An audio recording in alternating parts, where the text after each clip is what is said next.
The following podcast will contain spoilers, tangents, hot takes, and excessive foul language. Viewer discretion is advised. Enjoy the show.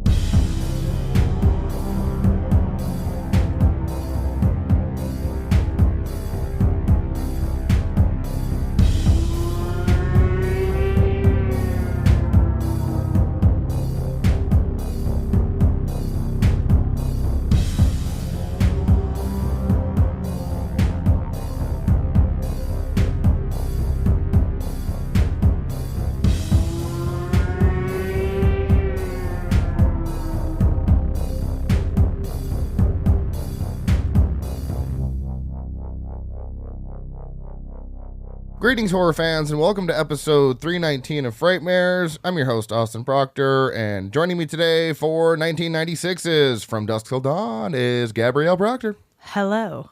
Not only is this a vampire movie, it's a Robert Rodriguez vampire movie, and not only that, it has a cast of people.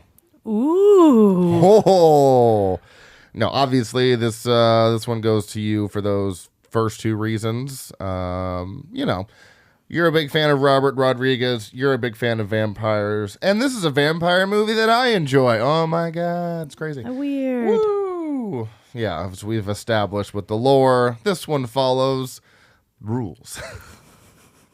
Rules that make sense, and I don't have to guess about what's going on. Man, I don't even know my history with this movie. I know mine. Did you introduce me to this movie? It's entirely possible. You're probably right. I feel like early on in our relationship, we probably went through some Robert Rodriguez movies. That sounds about right. I mean, the first time I watched this, I logged it August 2020, and it's entirely possible that's the first time I saw it. I don't really remember. It's the first time I logged it. I couldn't tell you a memory I had before that time. Wonder if we did like Planet Terror around then too. But yeah, I'm also a big fan of Robert Rodriguez's work. I think he's an incredible director. And funny enough, we actually have another one coming up from him very soon. That was totally unintentional. But yeah, so let's see. We watched Planet Terror in 2020 as well. So we were obviously on a Robert Rodriguez kick because they were both in August of 2020. So it's entirely possible it's the first time I saw that. And I thought it was fine the first time. I was like, it's good. It's fine. I think I gave it like a 3 or 3.5. But I really enjoyed it a lot more this time just from a cinematic perspective. Obviously, it still has its problems. And we'll get to those. But what? Gesundheit? So you tell me your history with this movie because it's probably going to be more interesting than mine. Go. Much like most of my adolescence, sci-fi was involved. What? Sci-fi is where I would watch whatever was on television because that's also where I do my Twilight Zone marathons when they'd have those at New Year's Eve. What a time. And this was definitely one of those movies that was like, top horror moments, or top horror movies or whatever. And I remember seeing clips of this one and being like, I got to watch this vampire movie. And, I think this is, obviously minus Spy Kids, because obviously not as kids, we had no idea who Robert Rodriguez was. So Spy Kids was just a movie that existed. I thought you were about to say something about how it related to vampires, and I was like, there's not vampires in that movie. Not that I can recall. No, but aside from Spy Kids, I think the more adult Robert Rodriguez films, this would be the first one I saw. Isn't it wild that he did the Spy Kids movies? It's kind of crazy when you look at some directors who did stuff like that. I mean, it's very bizarre because it's not like he started out in kids movies. No. He started out with like El Mariachi and Desperado, then this movie, The Faculty, and then did Spy Kids 1, 2, and 3. It's like, all right, I'm going to take a break from all of these excellent movies I made, and I'm going to make really mediocre kids movies. Hey. You watch out. Spy Kids is a great movie. And also... Sure, for the nostalgia. One of the earlier appearances of Machete. Man, that's true. Yeah. And apparently we're getting Machete Kills in Space or something. Yeah, well, and also to continue that really random juxtaposition there, he's also directing the Jetsons movie. Man does whatever he wants. There was a fourth Spy Kids? Yeah. What the hell? And he also wrote Shark Boy and Lava Girl, okay? Man does whatever he wants, and there's a certain vibe to his movies. Oh, across the board, though. I see. It's a new... It's Spy Kids Armageddon, and it's New Kids, and went to Netflix. Got it. It's funny. It's like Robert Rodriguez is like an early Mike Flanagan in the reusing cast sense and having a very overarching style of film. Because, I mean, you could say Tarantino does that, but only some of his films share an aesthetic, and they share them in like little pocket groups. Yeah, that's fair. Because Pulp Fiction and why did every movie just leave my head right now? Oh, Reservoir Dogs. Those feel like they belong together, but Hateful Eight and Django Unchained feel like they belong in a separate group. Well, yeah. Together. So, but Robert Rodriguez, overall, overarching vibe in his films, even with the weird space stuff. I also misspoke. There are 4 Spy Kid movies, and then the 5th one, Armageddon. So that's entirely 2 more than I thought. Anyways, Robert Rodriguez, keep doing you. Yeah, those Spy Kids movies actually messed with Carla Gugino's career, actually. Oh, well, she seems to be doing pretty well for herself. Well, she was in her 20s playing a mom with young preteens next to Antonio Banderas, who was in his 40s, so everyone thought she was a lot older than she was. So, very excited to talk about this one, as I say on every episode, because it's just the standard at this point. But we got to get on to what did Jason Hill make me watch. This week, Jason made me watch a movie called Uncle Sam from 1996. Desert Storm vet who was killed in combat rises from the grave on July 4th to kill the unpatriotic citizens of his hometown after some teens burn an American flag over his burial site. So, the name of the movie's... What a weird setup. Just hang on. The name of the movie's incredibly on the nose because Jody, the main kid, his uncle's name was Sam. Uncle Sam. Really on the nose. Just a little bit. Just a little bit. Jody at one point says to himself that he's going to join the army like his Uncle Sam and do whatever the president says because he will know better, and boy, did that not age well. Most of the people in this movie are shit human beings. I'm pretty sure Sam's wife was cheating on him. The guy she is with now is also trying to get some action, like while her husband's dead body is in the house. Classy. The commander or lieutenant or whatever is involved is also trying to get in on some action with the wife for some reason. Apparently he does a lot of, he gets a lot of action with, wives that have lost their husbands, which is gross. And then there's kids burning flags and spray painting swastikas on graves. Like you do. Also, Jody, the main kid, is so fucking annoying. He is a shit heel kid. And I also mentioned how the dead husband was in the house. Now, I'm not an expert here, but I'm pretty sure you don't just drop a coffin off at somebody's house with a dead body in it because those bitches need to stay cold. But again, no expert here. What do I know? I'm just some bitch. And I'm not exactly sure why kids burning a flag is what got Uncle Sam out of the grave. Not even out of the grave. He was in the coffin at the house, and the kids in the cemetery were burning flags, and some of the fire spewed into the open grave he was going to be put into, and then he just arises from the coffin. Yeah, no flaws in that logic. 10 out of 10. I love it. I also really need an Uncle Sam 2 Dead, Fright, and Ooh, like red, white, and blue. Yeah. Yeah. Wow. How long did you work on that? Probably about 7 minutes. Wow. Yeah. Well, because I had red, white, and dead, and I was like, no, and then I was like dead, white, and blue, and I was like, wait, dead, fright, and ooh. It took me a while. I was looking up synonyms. Rating is 2. Synonyms for white. Rating is a 2.5 out of 5. No. Jason's rating is a 2.5 out of 5. He watched it twice and reviewed it twice. The first one is Jody is the real villain here. What a total psychopath that kid is. And 2.5 again. Why are they in school in July? Why is Why is Jody a proud boy? This movie is fairly fun, though. Watched it with Joe Bob. I gave it a 3 out of 5 with a heart because it is goofy, campy, funny, over the top, and it doesn't fall victim to some of those 90s unpleasant vibes, you know? Yeah, like that kind of like From Dusk Till Dawn kind of falls victim to. So, again, that is Uncle Sam from 1996. You can watch this on Prime, Shudder, and Tubi.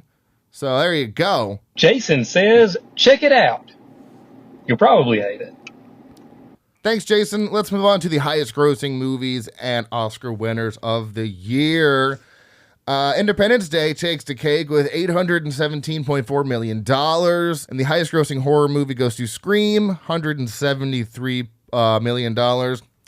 This is the 69th Academy Awards presented on Monday, March 24th, 1997, honoring movies released in 1996. Let's see, we have Best Actor goes to Jeffrey Rush for a movie called Shine. Never heard of it. Actor in a supporting role goes to Cuba Gooding Jr. for Jerry Maguire. Never heard of it. No, I'm just kidding. Show me the money. That's not his line. Isn't that Tom Cruise's line? Yeah, they both yell it. Don't they both yell it? I don't know. I've never seen it. Best we have actress, no idea. Making completely, and I don't know, making assumptions based on a movie I've never seen.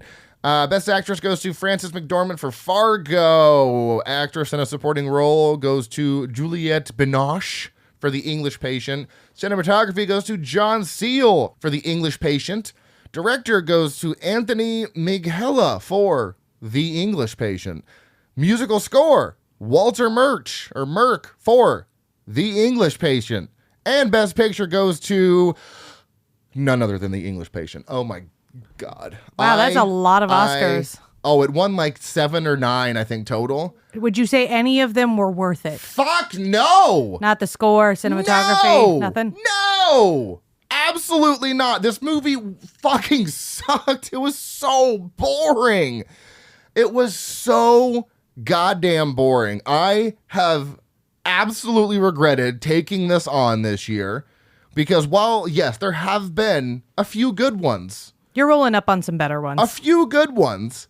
There have been many more shit ones. I mean, in my opinion, obviously, I know, not according to the Academy. But this, good God almighty, this movie. Considering that they, it's the campaigns that get these movies Oscars, and also this year the Academy is instituting a rule that the voters have to actually watch every movie. I'm sorry. Yes, that's right. You heard that right. Prior to this, they weren't required. And the way they have to watch it is on one of those screens that times out if you don't move around or anything, interact with the screen, which could easily be gotten around. We're going on almost 100 years of the Oscars, and this is just now. No wonder all of these shitty movies won. Yeah, I actually saw a thing where Kirsten Dunst was at. Someone asked Kirsten Dunst at the awards, were like, "Oh, is there any movie you didn't watch, didn't get to see before?" And she's like, "No, I watched them all." And they're like, "Oh, really?" She's like, "Yeah, I'm a part of the Academy. That's what I'm supposed to do." That makes me okay. Well, one, that makes me irrationally irritated, and two, that makes so much sense because that's how Shakespeare in Love won. Harvey Weinstein did it. Well, you know, not that I don't like that movie, it just did not earn the Oscar. You'll see it. It's like, it's not a bad movie. It's not the Oscar-winning movie of the year. I thought you were going to say, not that I don't like Harvey Weinstein. No. I was going to be like, and the podcast is over. No. Whoa. Not that Shakespeare in Love wasn't a fun movie, but it was I got it. Definitely not an Oscar movie. You. Well, speaking of Oscar movies that got completely shafted, side tangent here, forgot to mention this in 1994, but Pulp Fiction and Shawshank Redemption lost out to Forrest Gump, which is a crime against humanity. Pulp Fiction, obviously, Tarantino's best movie, and Shawshank Redemption is one of the greatest movies ever made. I only have one issue with it. I won't spoil it for you, but there's one problem with it that kind of makes the whole thing kind of fall apart. Not fall apart, but you're like, how did you do that? Science. So, yeah, science. So This movie, y'all. At the close of World War II, a young nurse tends to a badly burned plane crash victim. His past is shown in flashbacks, revealing an involvement in a fateful love affair. Oh my God, another movie with flashbacks? What is this, the fourth fucking one? I'm so sick of this narrative. This has literally been, I think, at least the third, maybe the fifth, where it's a story being told in flashbacks. I'm sick of it. I'm over it. I didn't even like Ralph Fiennes in this. That's how bad this movie was. And he is an incredible actor, but he was completely wasted. Everyone is just lazily delivering their lines. I just don't care. Yeah. I don't fucking care. I tuned out when it's also like 2 hours and 40 minutes. Again, I swear to God, these people are just picking the longest movie each year and giving it the Oscar, because I can't remember the last time I saw an Oscar movie that was 2 hours or less. God, I don't even know if that's going to be a thing. Because no, not usually. Oh my God, it wasn't good. It was boring. I don't care about your love affair. I just don't care. Now the episode of Seinfeld where Elaine is bashing this movie, it makes so much more sense to me, because there's an entire episode dedicated in Seinfeld when someone takes her to see The English Patient. She's the only one that doesn't like it, and she lies about it to her boss, and she's like, oh no, I haven't seen that one, and her boss is like, stop everything, we're going right now, and she has to go see it again, and she's in the middle of the theater just like, I hate this movie! So, yeah, now I totally feel... I'm validating her right now. And if I could find a clip, I'll insert it right here of her saying, I hate it. Elaine, you don't like the movie? I hate it! And if I don't have it, I'm sorry. But yeah, not for me. It's just boring. It's just boring. To be fair, the options weren't like insane for that year, though. No, they weren't. That's the thing. Fargo would have been a better pick. Fargo, absolutely the better pick. But I think Fargo. Fargo is one of those movies which you see a lot in the Oscars where some movies get nominated and then everybody forgets they even exist. Yep. And even the winners, they forget they exist. Like, we've never even heard of Shine or whatever the hell Secrets and Lies is. Nope. But Jerry Maguire, Fargo, those two have stood the test of time. Yeah. You see it a lot where the other films have better longevity and better significance. And to be fair, if I never got, as into Seinfeld as I am, because just like The Office, it's a comfort show, I never would have heard of The English Patient to begin with. I would have heard about it now. So it's kind of crazy that Oscar, yes, I haven't heard of every Oscar movie ever, but after the time from 90 and on, every single one I've heard of. Yeah. Everything before that, not really, because I wasn't alive then. I tend to know more movies from the time I was alive. So yeah, I wouldn't have even known about this movie had it not been for Seinfeld. Has a 3.6 out of 5. Don't agree with that. My review is now I know why Elaine hated this one so much in that Seinfeld episode. 2 out of 5 from me. It's just not good. I can't even give this like this just isn't for me. No, this movie is bad. Not a fan. You can watch if you really just want to waste 3 hours of your life. You can watch this on Pluto TV. Oh, that's right. I had to watch it on Pluto TV. I forgot about that. With ads. And I counted the ads because you can see the little timestamps in the timeline. There was like 17 ads, and I was like, I'm gonna be watching this movie until I die. So that's that. Let's move on to the IMDb Roundup. This is From Dusk Till Dawn from 1996, released on January 19th of that year in the U.S. It is rated R for strong violence and gore, language, and nudity.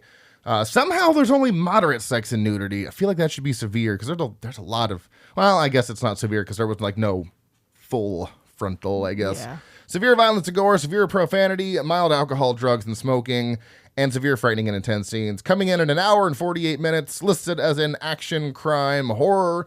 Directed by Robert Rodriguez, who we've already talked about. He directed The Faculty, Spy Kids 1 through 3, actually I guess 1 through 5, because I didn't know there were 5, and Planet Terror.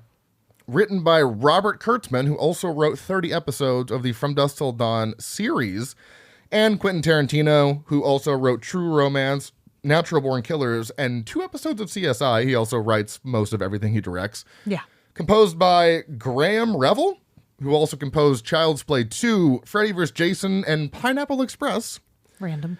Cinematography by Guillermo Navarro, who also did the cinematography for Stuart Little, Pan's Labyrinth, and Twilight Breaking Dawn Part 1 and 2. Somebody does not want to get pigeonholed to a style. Edited by Robert Rodriguez. He is famously known for directing and editing.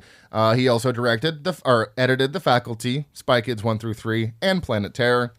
Starring George Clooney as Seth Gecko, who everyone should know, but I picked Michael Clayton as Michael Clayton. What a random pick. That's his top billed one. I don't know. That's really, really not Ocean's 11, not ER. I mean, like, he's done so many other things. Listen, sometimes I phone these in because I'm going quickly, so just mind your business. From that pick. Anyways, Quentin Tarantino is Richard Gecko, who everyone should know. He is obviously more famous for his directing and writing than anything else. Harvey Keitel as Jacob Fuller, who was also in Pulp Fiction as the Wolf. We've got Juliette Lewis as Kate Fuller, who most recently has been in the Yellow Jacket series or TV show, but she was also in Natural Born Killers as Mallory Wilson Knox. Ernest Liu as Scott Fuller, who only has 6 acting credits for episodic television. Selma Hayek as Santa Nico Pandemonium, who everyone should know as well, but she was also in The Faculty as Nurse Harper, another Robert Rodriguez joint. Also, special shout out to Cheech Marin, Danny Trejo, and Tom Savini. Estimated budget of $19 million, grossing $25.8 million. Filmed in Calico Dry Lake, Lancaster, Barstow, Chihuahua, and Los Angeles, California. And then we have Redmond and Seattle, Washington. You can watch this on Pluto TV. Movies that came out around the same time, we have Jumanji, Sabrina, Nixon, Dracula Dead and Loving It, Grumpier Old Men, 12 Monkeys, Biodome, Dunstan Checks In, Black Sheep, Happy Gilmore, and Muppet Treasure Island. I've seen 7. Jumanji. Yep. Sabrina. Yep. Grumpier Old Men. Yep. Biodome. Yep. Black Sheep. No. Dunstan Checks In. Yeah. Happy Gilmore, Muppet Treasure Island. Yep. IMDb summary. 2 criminals and their hostages unknowingly seek temporary refuge in a truck stop populated by vampires with chaotic results. This is From Dusk Till Dawn. Everybody be cool. You be cool. Somewhere in the middle of nowhere. Low profile. You understand the meaning of the words low profile? Sure. 2 of America's most dangerous criminals have taken hostages. What is this? It's called a punch. I'm going to ask you one question, and all I want is a yes or no answer. Do you want to live through this? Yes. Okay, Ramblers, let's get rambling. One night is all that stands between them and freedom. This is my kind of place. But it's going to be one hell of a night. We might be in trouble. There are a bunch of fucking vampires out there trying to get in here and suck our fucking blood. Now, their only chance is to fight back. Oh, yeah!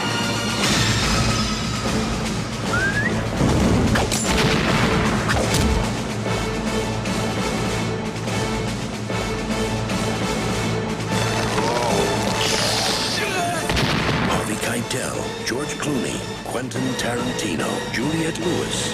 Welcome to slavery. No thanks. I already had a wife.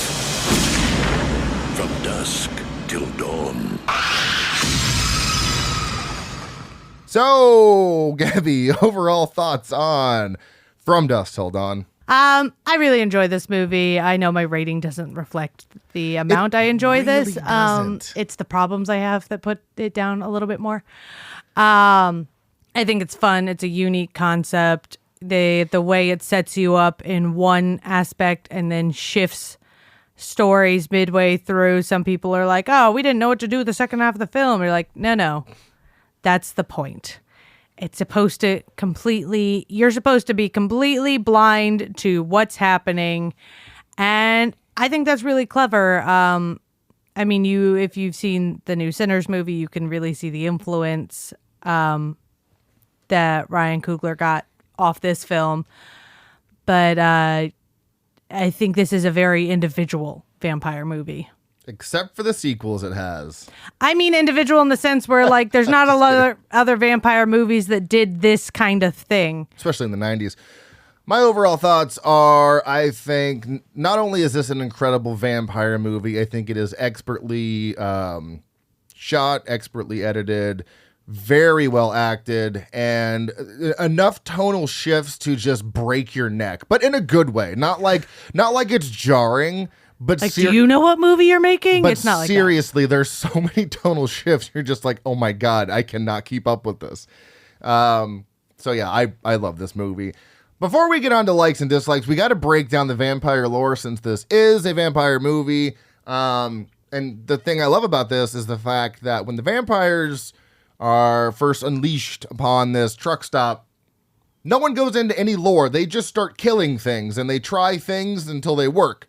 Juliette Lewis's character, Kate, is trying to fend them off and then takes her crucifix off and then that burns one and then they start realizing that the stakes work and this and that. It isn't until after the huge first encounter that they're like, all right, these are vampires. What do we know? Let's get this going.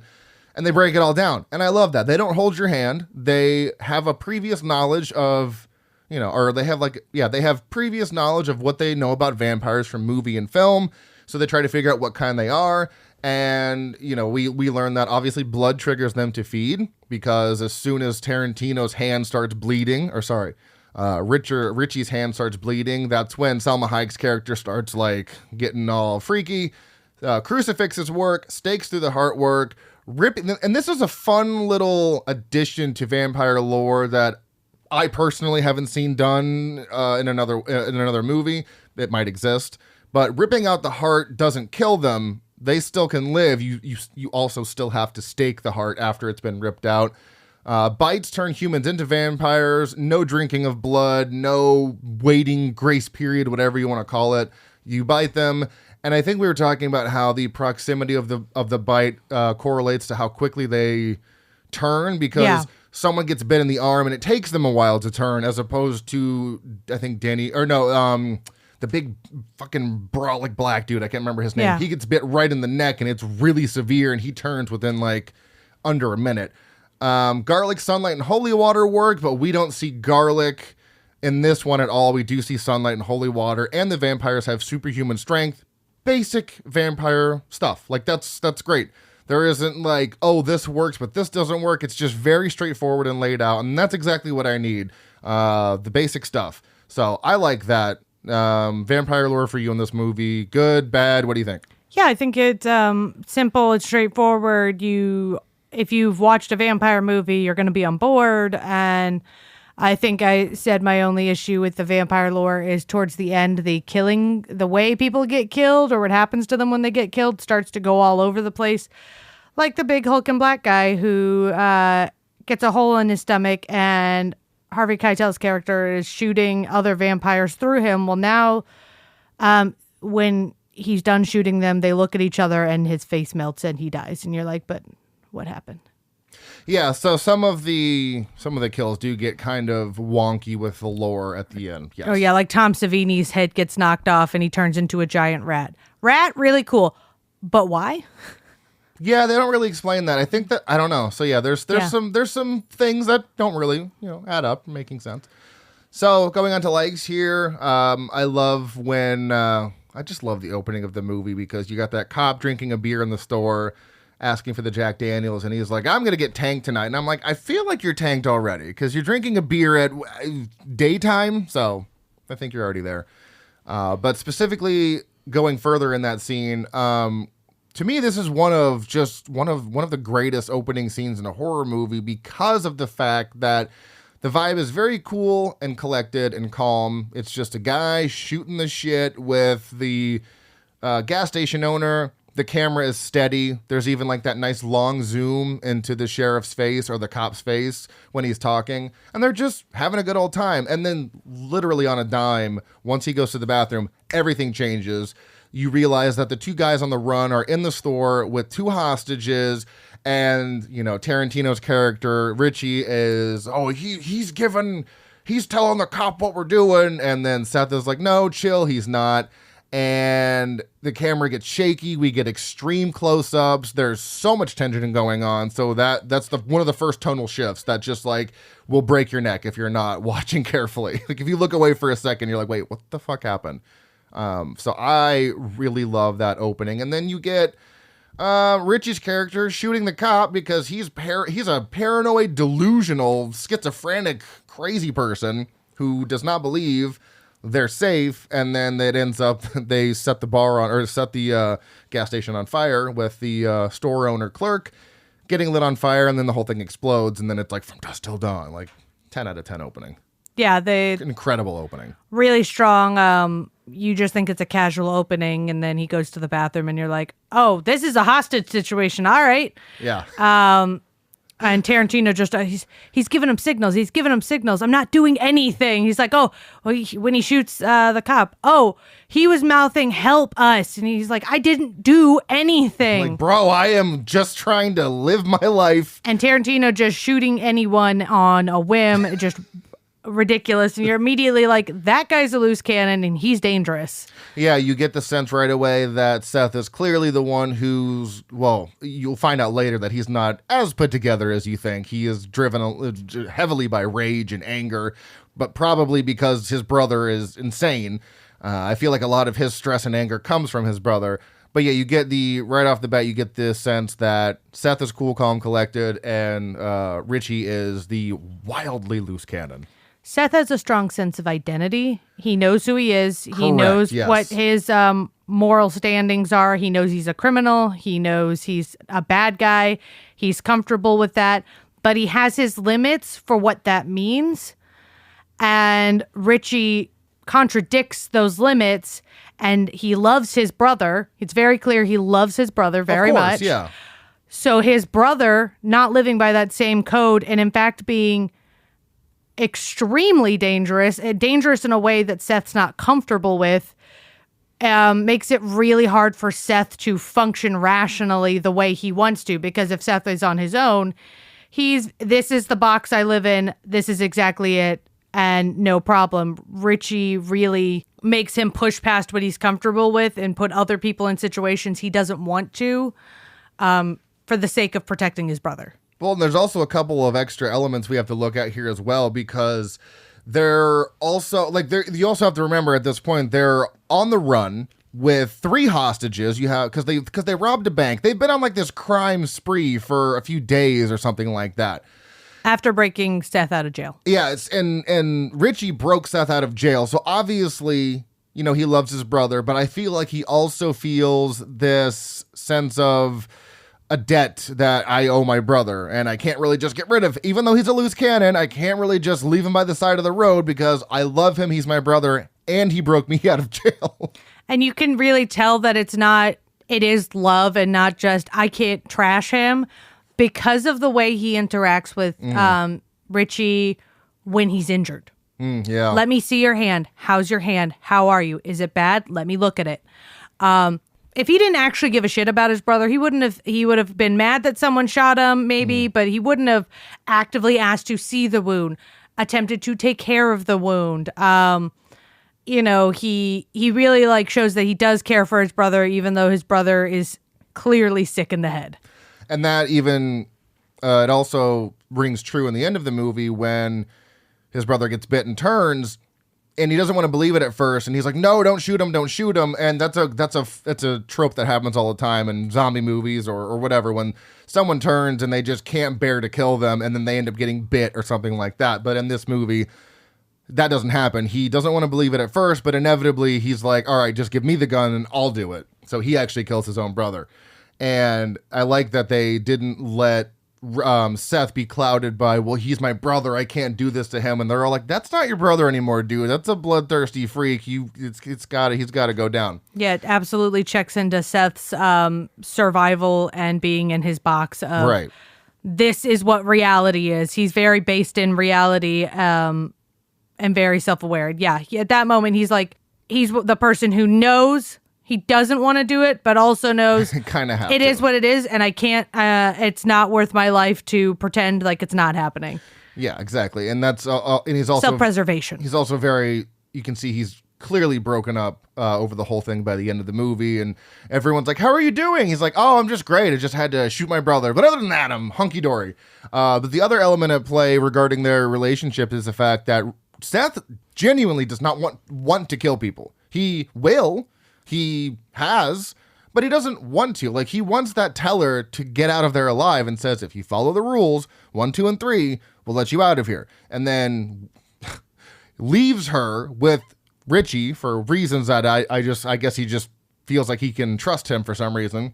Comes back and she's dead. But yeah, he doesn't want to kill people, where it seems like Richie wants to kill everyone because they are a liability. Yeah, and Richie doesn't just kill her. He assaults her and kills her. Oh, it's so bad. Yeah, because you don't even get to see it. You get to see Seth's face looking at the horror of what his brother's done. And that's where he struggles, is because he's so set in being a criminal is a job for him, and he knows the rules of the job. And his having to come face to face with the realities of his brother being sick and, assaulting a woman and killing her for doing nothing. It's hard for him. Like, he gets mad at his brother. He's like, what is wrong with you? Yeah, like, there's got to be something actually wrong with you. Yeah, and that's when you really, really know Seth might be dangerous, but Richie is dangerous. Seth is only dangerous when necessary. Richie is just dangerous. He's the wild card. Yeah.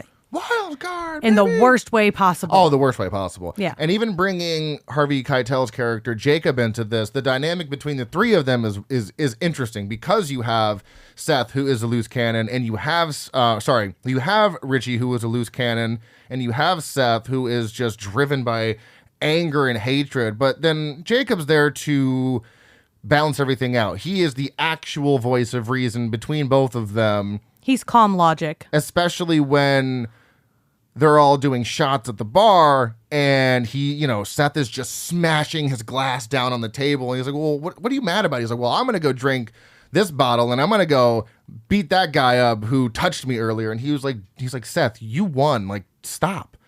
He's like, what are you so mad about? You guys made it. We're out of the country. You didn't get caught. We're in Mexico drinking. He was like, let it go. Know when you have won. And I'm like, that is such a Harvey Keitel's character. He also wants to get out of there alive too. Yeah. I think his will to live, or his what did you say he was? I'm sorry. Self-preservation. His calm logic. His calm logic was, clearly heavily influenced by his desire to live and save his children. And save his 2 children. So well, and he immediately clocks the weirdness. Well, like what Seth is doing. Seth is a straightforward guy. He's saying what he means, and clocking what Richie's doing. Richie's got something else going on. It's weird.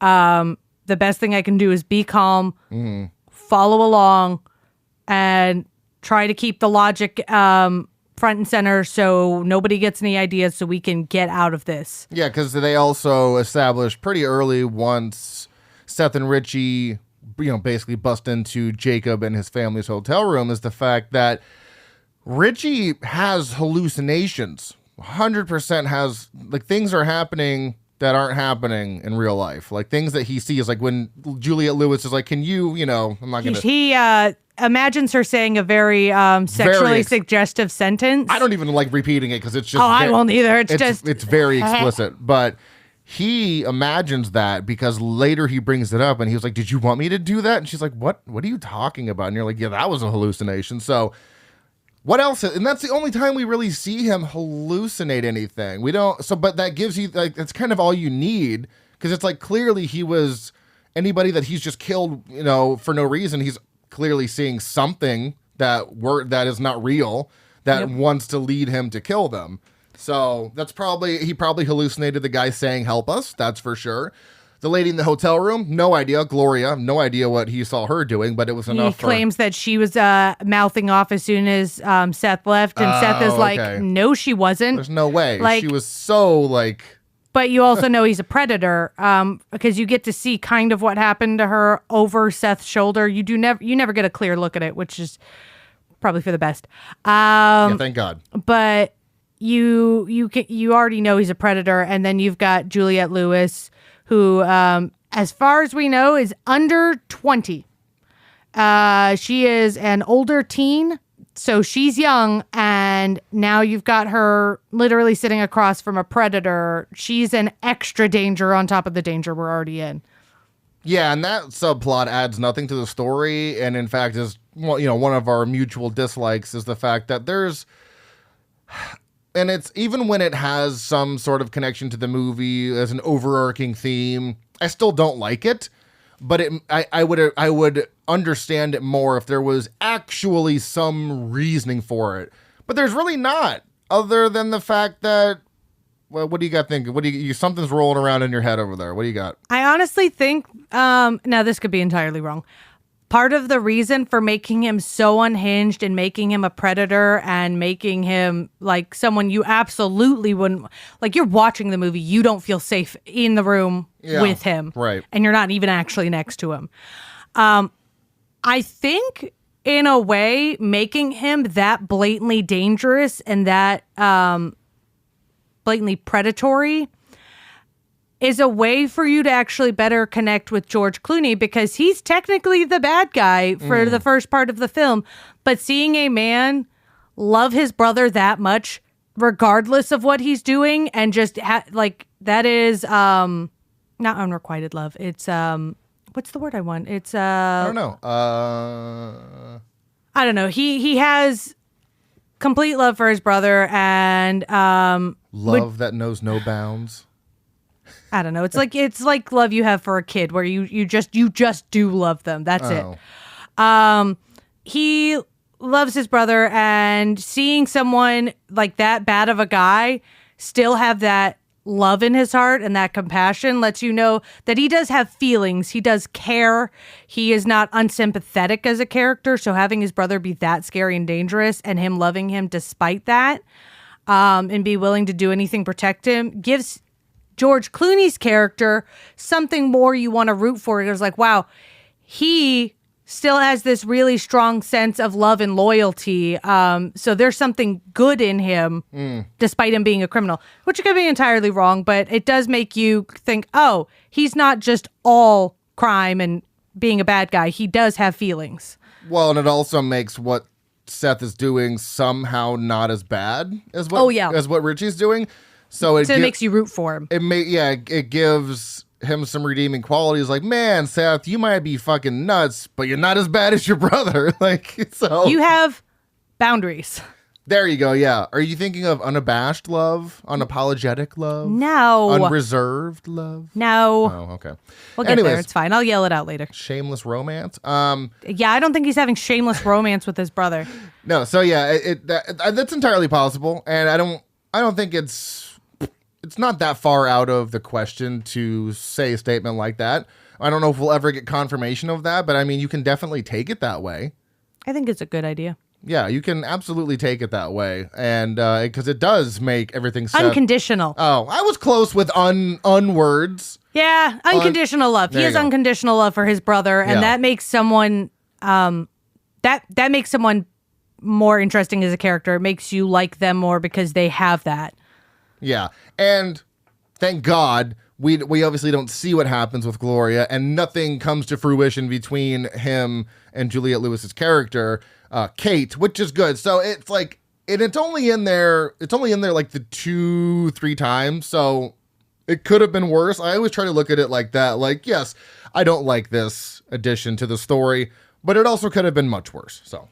Yeah, also, I think they had to have that kind of stuff in there to add the tension of the film, so you are focused on that tension and not even questioning where they're headed or what you're headed to. Because if you had nothing going on up to the bar, you're like, okay, so what's going to happen now? Not, oh man, we need to be worried about her. Because we even talked about it. Once they get to the bar, it feels like they stepped out of their own plot and walked into a new one in like a really cool way, really interesting. Not like they forgot the rest of the plot happening. It's more like we've suddenly entered a new land, and this is way more important than what was happening back in that RV. Perfect segue, because I wanted to bring that up as well, because it does feel like 2 movies in one. You have the crime action going on in the first 30 to 40 minutes of the movie. And then the second half of the movie is a vampire attack. It's if they didn't note vampires in the IMDb description, that would have been the greatest twist of like the Abigail, the movie Abigail. If they didn't reveal she was a vampire, greatest twist ever. Same thing for this.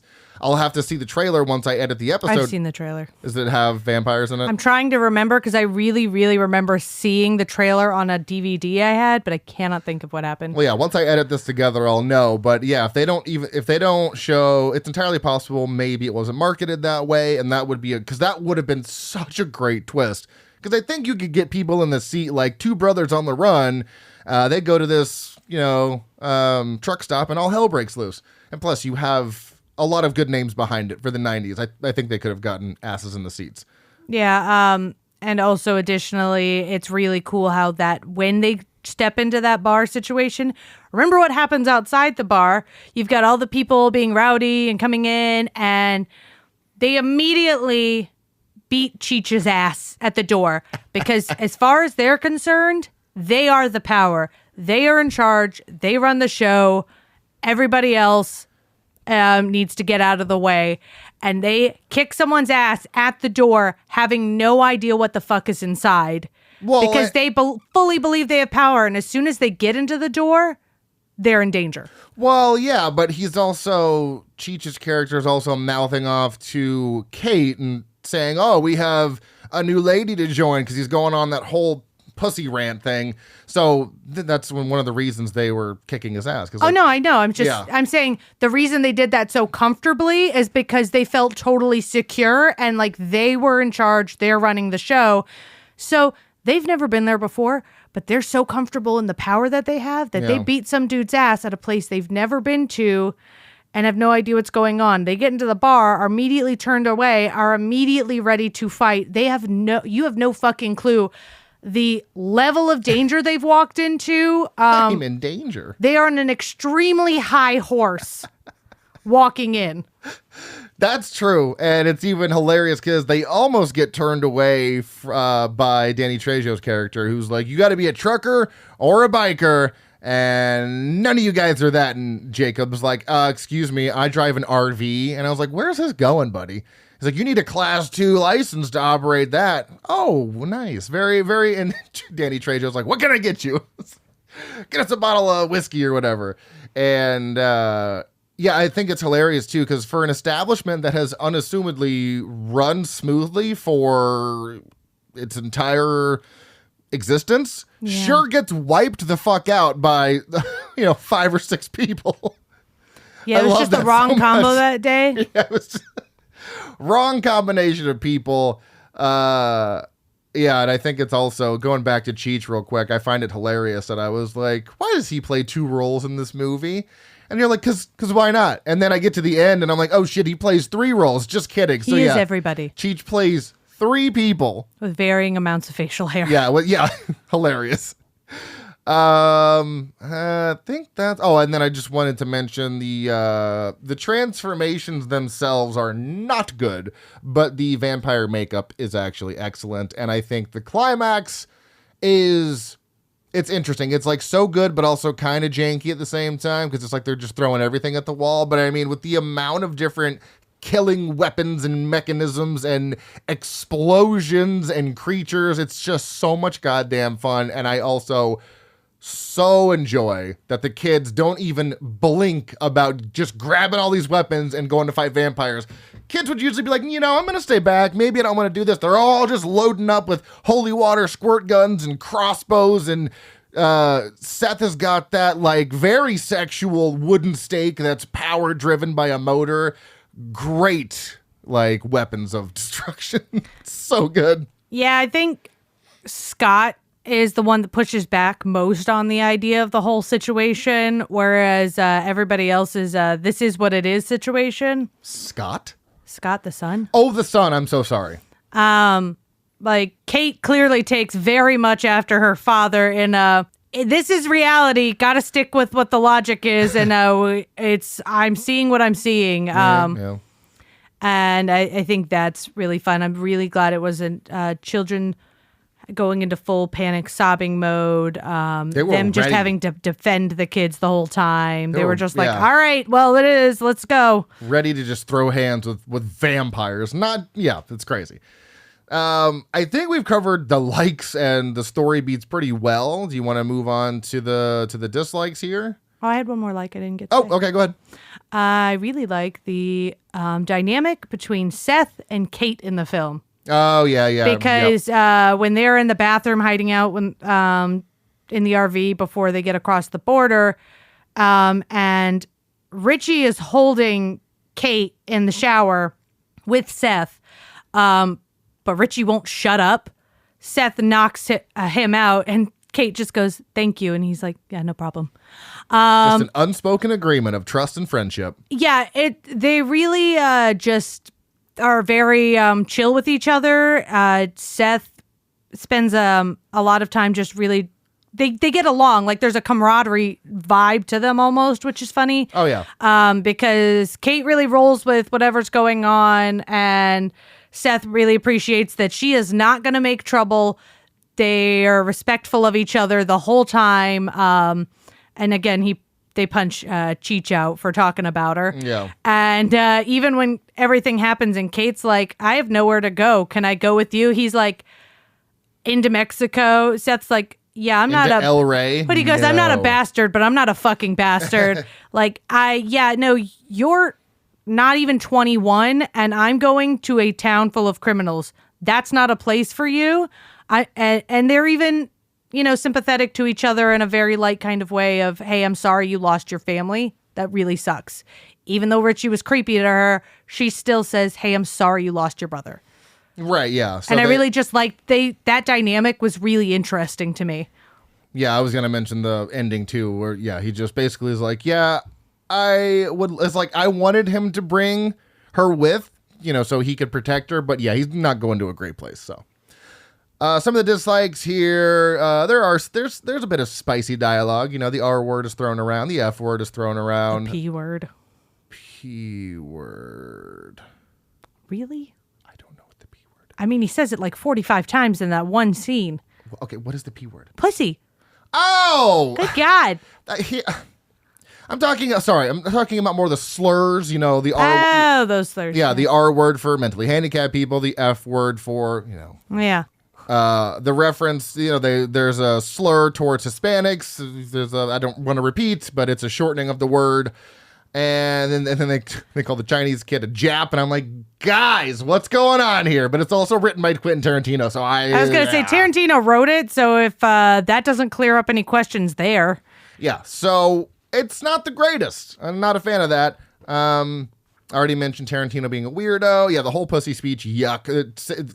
God, he said that word like 37 times. This isn't so much of a dislike as it is a missed opportunity, but when Salma Hayek is doing her snake dance, Tom Savini's or, Sex Machine's little dick gun should have popped up. That would have been hilarious. And then the poorly aged CG, it's not the movie's fault, and I'm not, it's hard for me to give it a lesser rating because of that, but it is not good. Yeah. Those transformations from people to vampires suck. But then like I said, the makeup's so good, you're like, all right, I'll let it slide, I guess. So dislikes for you outside of what I've mentioned, the Tarantino thing, the spicy dialogue. Well, I was going to say Tarantino writing it and then inserting himself as the creepiest character is always off-putting. I have something to mention about that. Inserting himself as the predator sex deviant, who also inserted a part in the film that required Salma Hayek to put her foot in his mouth because he's got a thing with feet.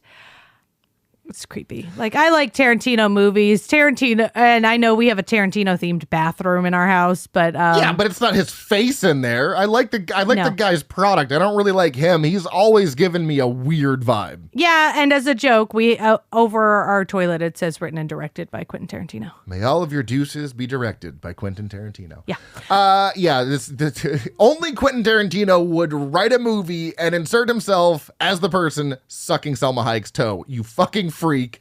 You're such a weirdo. Yeah.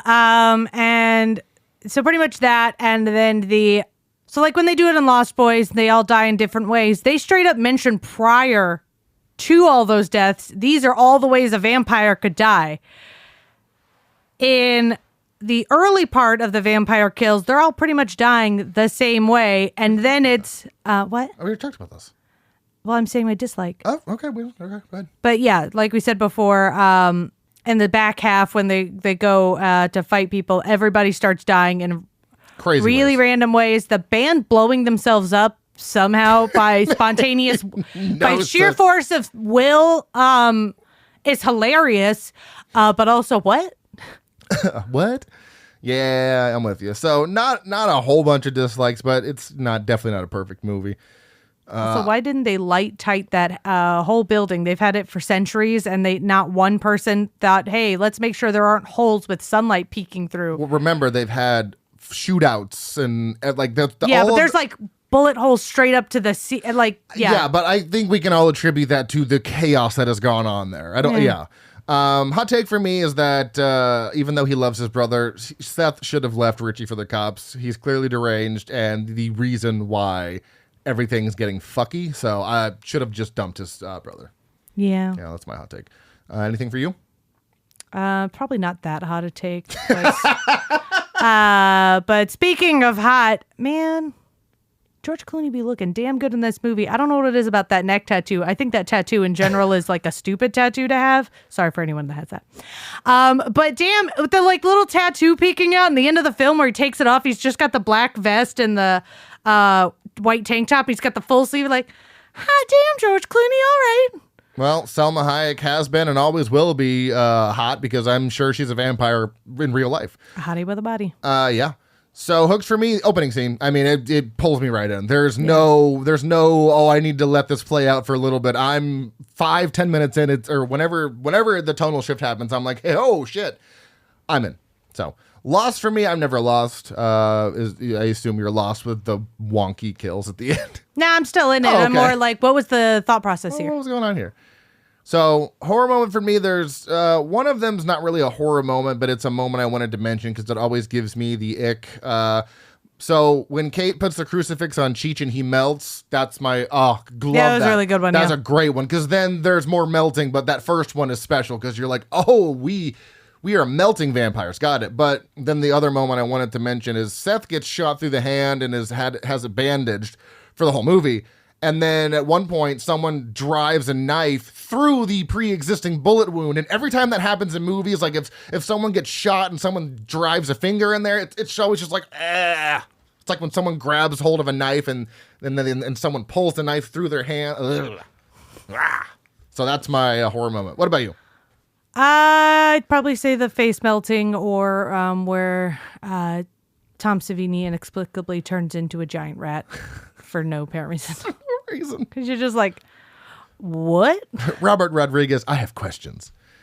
Favorite kill? There are. It's so hard to pick a favorite kill. I mean, like I said, you've got things exploding, people melting, turning into rats. There's bats. There's a whole bunch of shit. But I have to go with Sex Machine's death because for some reason, Tom Savini's always getting his head fucked with in movies. He gets his head completely decimated by a shotgun in Maniac. And then in this one, someone plays baseball with his head and it goes flying across the bar and then gets stabbed right in the eyeball. I'm like, what's up with Tom Savini getting beheaded all the time? So that's my favorite is Sex Machine's death. Yeah. Because then he gets killed again, technically, when he's the rat. So he gets killed twice, really.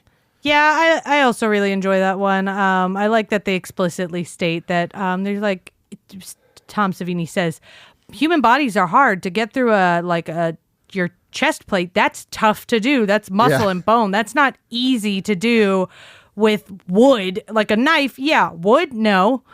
And he's like, but these guys, they're kind of squishier. Yeah, they're like, as we all know, vampires. Kind of squishy. Their bones, much more brittle.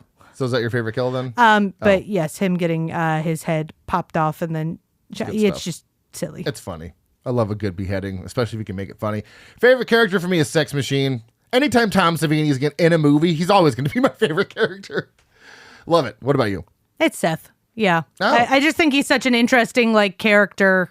What? Oh, sorry. I was thinking Richie. Yeah. Sorry. God, no, not Richie. yes. No, Seth. I was like, you just spent the whole conversation talking about how we don't like him. No, Seth's a really, like, interesting character, and George Clooney really sold him. He was rocking shit in this movie. Yeah. And for the time, I think we discussed this prior to the podcast about how this was definitely a different role for him at the time. Like, yeah in the 90s. Because he was right in the middle of doing ER at the time. Right. So, yeah, that's wildly different. Least favorite character, 3, 2, 1. Richie. Got it. My favorite line is from Seth when he says, that woman wouldn't have said shit if she had a mouthful of it. Great line. Yeah, that's a good one. And then I have a runner-up as well. Did you hear the country song that was playing when they were outside of the motel at the very beginning of the movie? No. Like, the guy in the song is like, she peed on my carpet and then she shot my horse. It's like, what's happening in this country song? Peeing on carpets. What the fuck? Favorite line from you? I don't know. I really like when he says, I may be bastard, but I'm not a fucking bastard. Yeah. Like, I have my limits. I do like squishier too. That's good. Any final thoughts here on From Dusk Till Dawn before we wrap up? No. So moving on to the post-review stuff here. Taglines: a terrifying evil has been unleashed, and 5 strangers are our only hope to stop it.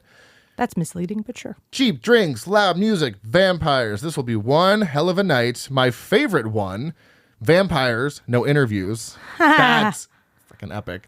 And the showdown is on, and one night is all that stands between them and freedom, but it's going to be a hell of a night. 2 of them involve hell of a night. I don't understand. Trivia: the humorous line, no thanks, I've already had a wife, was improvised by George Clooney. Director Robert Rodriguez had never intended it to be in the final cut, but after the studio included the line in the trailer, he felt obligated to include it in the film. Damn studios, always fucking with trailers. Selma Hayek has a real fear of snakes and has always refused to be near them. Naturally, when she read the script, she knew her phobia would prevent her from taking the part. Robert Rodriguez conned her into thinking that Madonna was already ready to nab the part instead, so Hayek spent 2 months with therapists to overcome her fear. That's commitment. Yeah, Madonna would have been very odd. Yeah. I would not have liked that. Green blood was used for the vampires to get past the movie censors. Or sorry. You said that right. Green blood was used for the vampires to get the movie past the censors. There you go. Quentin Tarantino was originally set to direct the movie, but decided not to so that he could focus more on the screenplay and his role as Richard Gecko. And then there's a few writer trademarks from Tarantino that he, are also director trademarks when he's directing.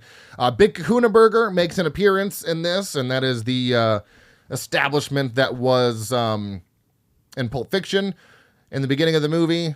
Trunk Shot is another trademark of Tarantino, and barefoot fetish. One of the weirdest things ever. I have feet. I don't need to be attracted to feet. I've got those. It's fine. Goofs.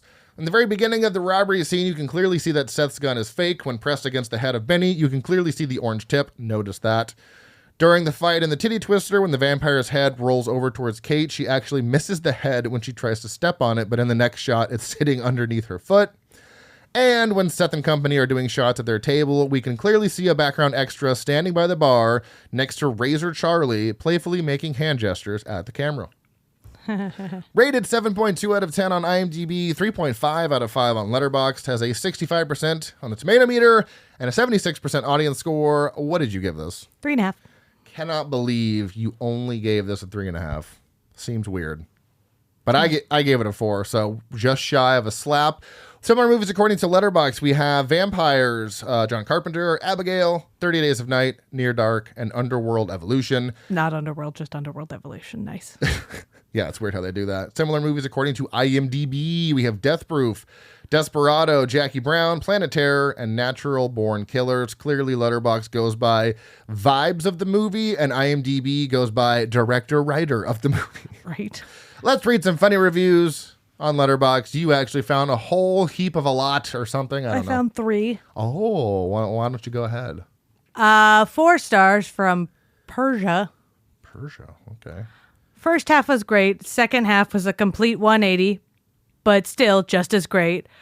But my fucking God, Quentin, just say you love feet and go. 4.5 stars from C.W. Scott. If you look like Quentin Tarantino and your brother looks like George Clooney, you probably lost the genetic lottery. 3 stars from Kibria. Find someone who looks at you the way Quentin Tarantino looks at feet. 2 stars from Megan, starring Quentin Tarantino as himself.